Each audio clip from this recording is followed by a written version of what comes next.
European champion. Yeah. First thing I want to do is go through your day. What was your day on your builder? Because I don't think a lot of people understand. Wow. So obviously, like the morning I wake up, first thing I always do is obviously check my weight, make sure that I'm close or close enough. Fortunately, I was on weight the whole time, right? So it was great.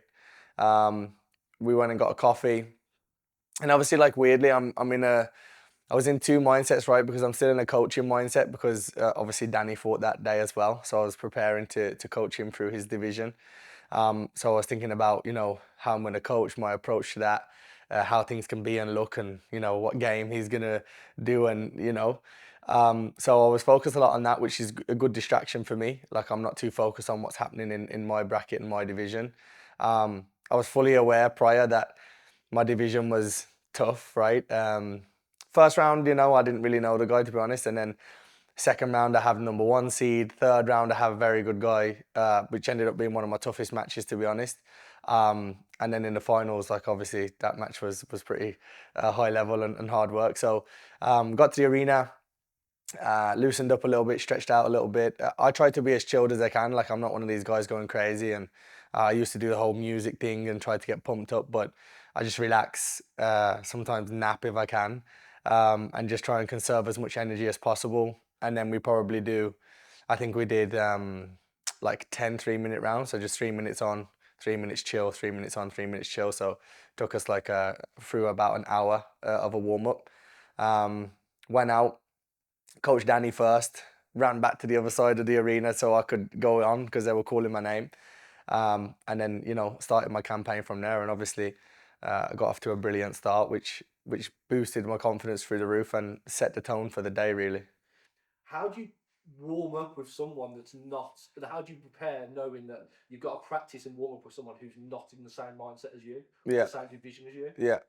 It's tough. It's not easy. But I think that's where like we're very special, right? And even the whole campaign and even winning at this level, like I've said for years now, right, of not making it or not quite getting the result I want. That I believe in the team that we have. I believe in the coaches. I believe in my training partners.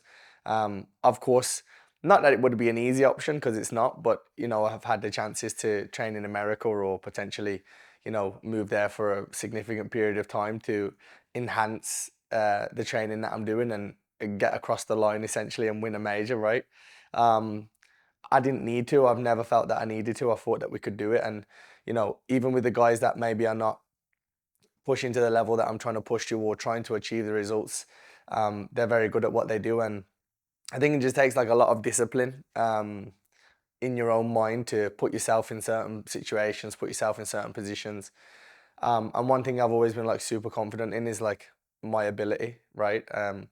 So even when I'm getting warm, I've gone out there before not warm and not ready and managed to pull it off. And, only a few months ago in Paris, I went out freezing cold. Like, I got caught out in like a pass in the first 2 minutes. I was like, oh my God, I managed to pull it back and get the win on that day. But, those silly things can happen. And it's something I've learned a lot. So as long as I am physically like warm and I'm moving well, and as long as mentally I'm focused, which is huge, right? I don't shy away from the fact that mentally is probably where I've not lacked, but where I've made errors or not concentrated to the max where I should have. Um, I think as long as them two are firing, and on that day I was firing, I just knew. And I'll be really honest, like the first fight sets the tone for me. Which is why I always try to get a good seed in. I had a terrible seed in this tournament, but I tried to get a good seed in so I can warm up into the tournament and I can start making my way to finals matches before it gets tough. But if I get off to a flying start, literally how I did, then yeah, I'm so confident, I'm so up. It would take something very special to beat me, I believe. I imagine you're going into that going, well, what I don't know now, I'm not going to know. Yeah. I know that I know my own ability and I'm just going to trust myself. And I think that's massively important anyway, even as a coach. Like something I've learned over the years is that I'm not going to change anybody's game on the day.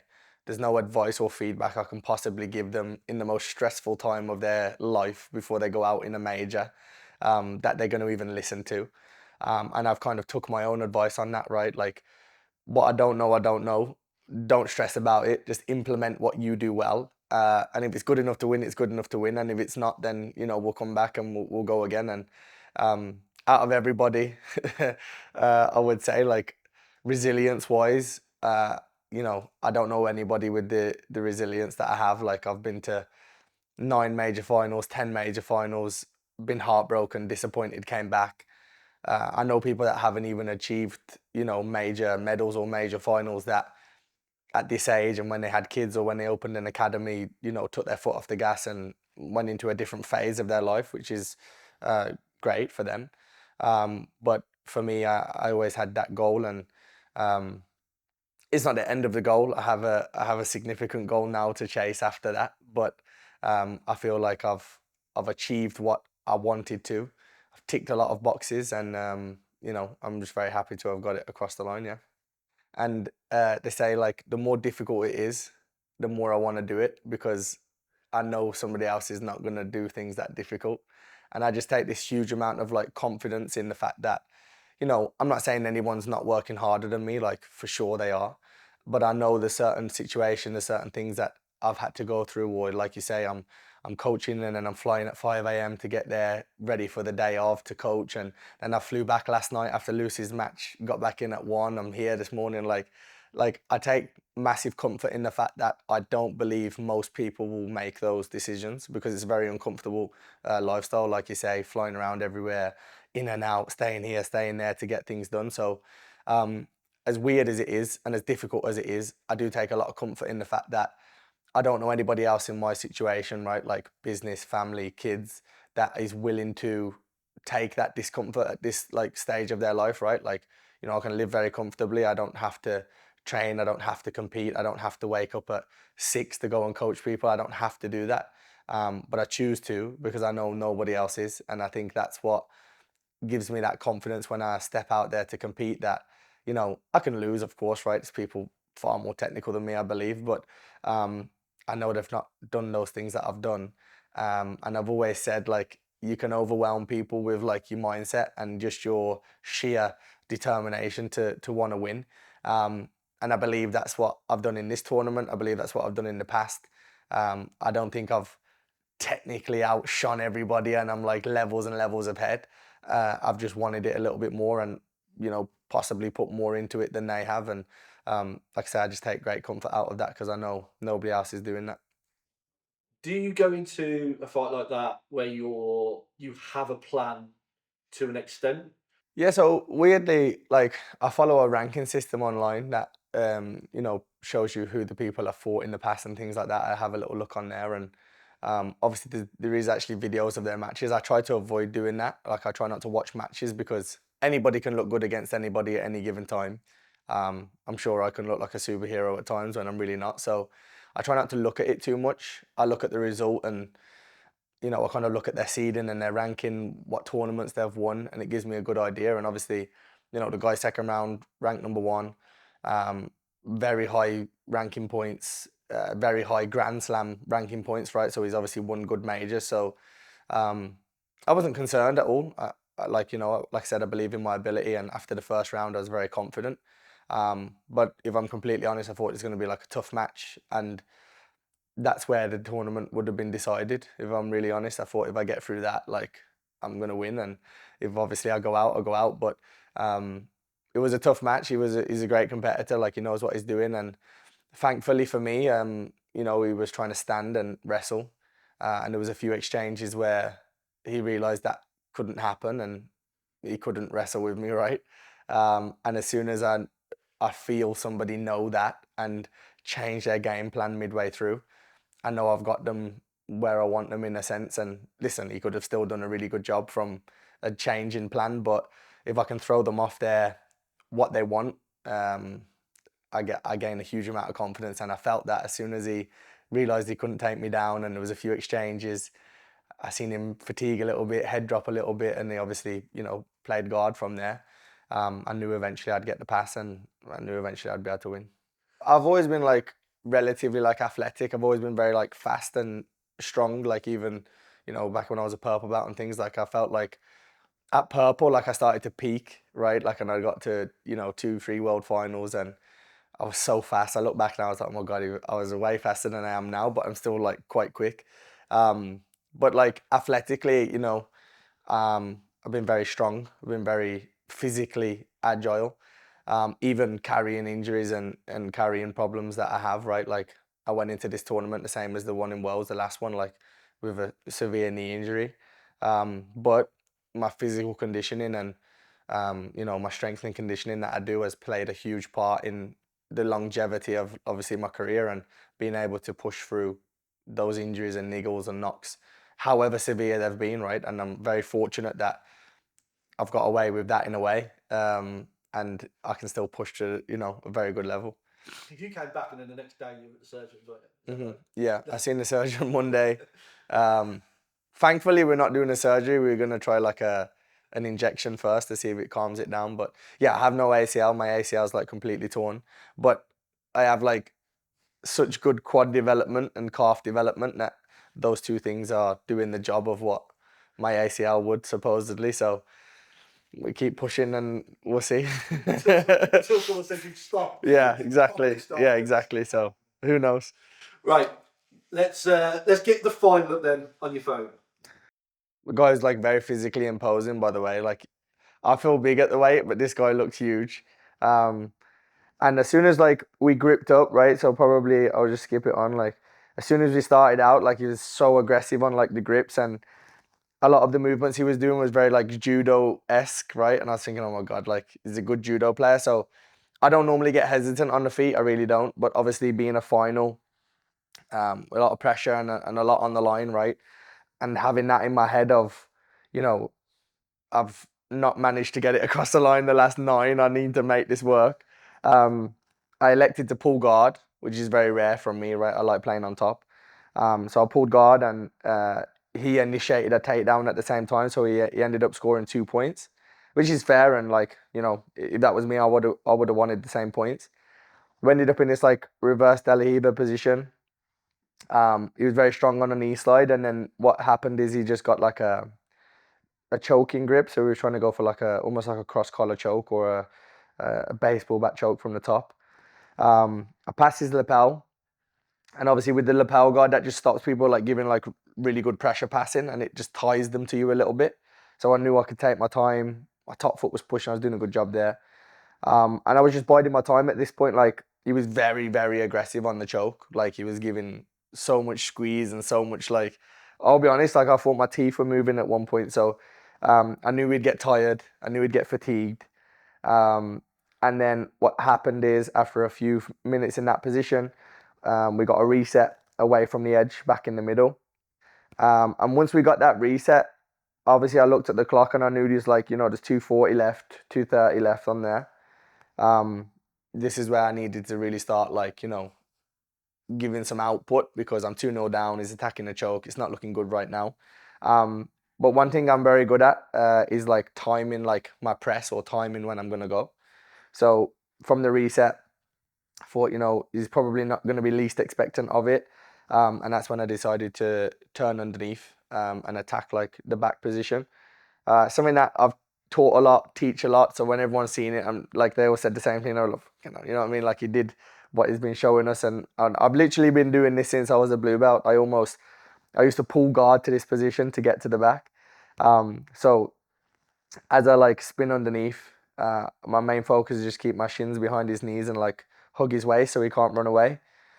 It took a little bit longer than expected because again, so physically strong. Like I didn't want to rush coming up. And in hindsight, like I will be really honest with myself, I probably should have elected to try and take him down than jump on his back. I seen a similar situation yesterday with like Amrik, for example, when he was competing. I jumped on the back and I didn't get 2 hooks, so I didn't score. Um, and then because I didn't score, um, I'm always then in a kind of situation where I could potentially lose. And if I hadn't have fell the way I fell and underhooked the leg and got to the knee bar in the end, I could have lost that match 2-0 still. So although it's an incredible win, an incredible technical exchange, right? So many people message me, asked me to do a breakdown. They've been breaking it down on the internet. Um, it's something I have gone for before, and it's something I can get to. And obviously, there we go. There's a knee bar and some good celebrations. Um, but I knew, like, even in this moment, like, in a win, and even, like I say, with an incredible achievement, there's still things that I can fix. There's still, decisions and decision making that can be a little bit more mature, and I can improve on. But, in a European final, if I get to somebody's leg or I get an attack like that, then I'm fairly confident that I'm taking it home. And the guy tapped early enough, right? So he's safe and he's not injured. He gets back to his family and training safe. So that's great. And yeah, the celebration is just a release of relief, um, emotion, right? I was like so proud, not only of myself, but like I said, and like the interviews that have been online already, like to do it from, the academy, and to do it with, I'm not gonna say relatively little help, because I've had a lot of help. Um, but it was it was a performance that I'd almost coached myself to. I don't have a lot of input like from a head coach right now. Obviously, like, my professors in San Diego, right? I don't expect them to be on me 24/7, and I learn a lot from them. I take a lot of references from them, but day-to-day training is how I manage it, and how I perform. And that's a very difficult task. If you ask anybody that, is a head coach of a school and they're trying to compete, to be really honest with yourself every day, to be really disciplined, to work on weaknesses where, I can go to the gym and I can have a good time. I can go to the gym and I can relax, and I can avoid the hard rounds. I can pick my own training partners, right? Like, who's gonna tell me to do those things? Um, and something I've always had is just a work ethic of whatever is required just gets done. Whether it's the bike, whether it's lifting, whether it's rounds, um, and then we will see. And if it doesn't work out, it doesn't work out. But I know I did everything right. The worst feeling is going to a tournament and getting the result or not getting the result, but deep down in the back of your mind, knowing that you got away with one because you didn't train as you should, or you lost because you didn't do the work that you should have done. It would be heartbreaking, yeah. What was that moment like walking back into the gym the first time and everyone's there? Yeah, it was mad. Like, obviously, I fought the Saturday. I flew back Saturday night. I wanted to make it in for my class Sunday morning, right? Like 10 a.m. There's an open mat with the kids, so um, I came to training. And obviously, like, when I walk in reception, like, everybody's cheering and clapping and all those things. And I will be honest, like, one of the videos that made me like the most emotional, or the most like fulfilled in the moment, like, even when I had got my medal and got on the podium, and had all that emotional outlet with my family, and as soon as I won, FaceTiming my partner and my kids, and everyone just like crying on the phone, right? Um, somebody put a video in the staff chat of everybody in the gym on a Saturday, and they were all watching the TV, and it was like so candid because somebody was just like recording from the back. And obviously, like, they're all cheering when I jump on the back, and then I fell off the back, and I was like, ah.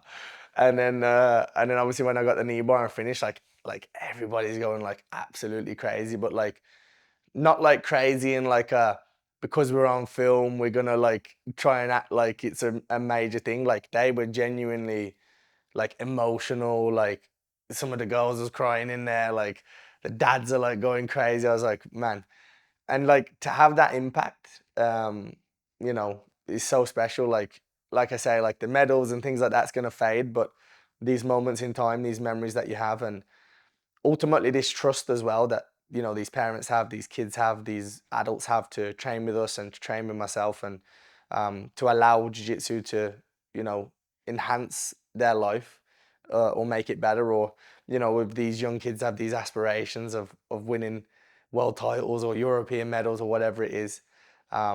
I think to see somebody do that and to know that they did it with training with you, uh, is like a special feeling, man. It's a mad feeling. And of course, like all the kids at the gym want to like hold the medal, take photos of the medal. Like, it's so mad. It's so cool. Like, and that's really why we do it, right? Like, there's a personal element. Like, I want to win, and I'm viciously competitive, right? I really am.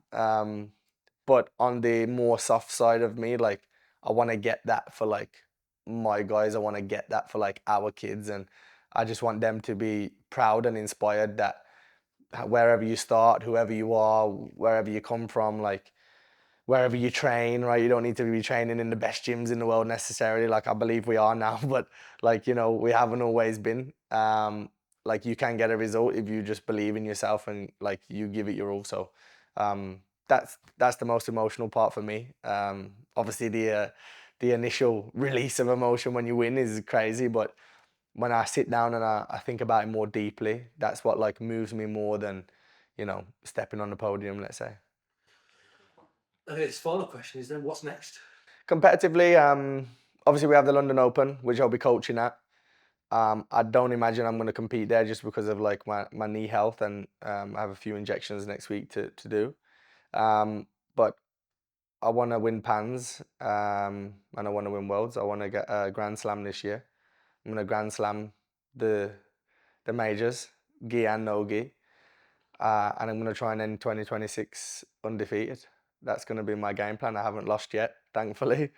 I'm 4-0, and I'm gonna try and stay undefeated. And I truly believe like that gave me the confidence now to. And I think it's like every athlete, like when they achieve a major, they have that much confidence and feel that good that it can be a snowball effect where you just rack up a load of majors. And God willing, I'm hoping that happens for me. Right, it'll probably go the other way. I'll probably get worse now.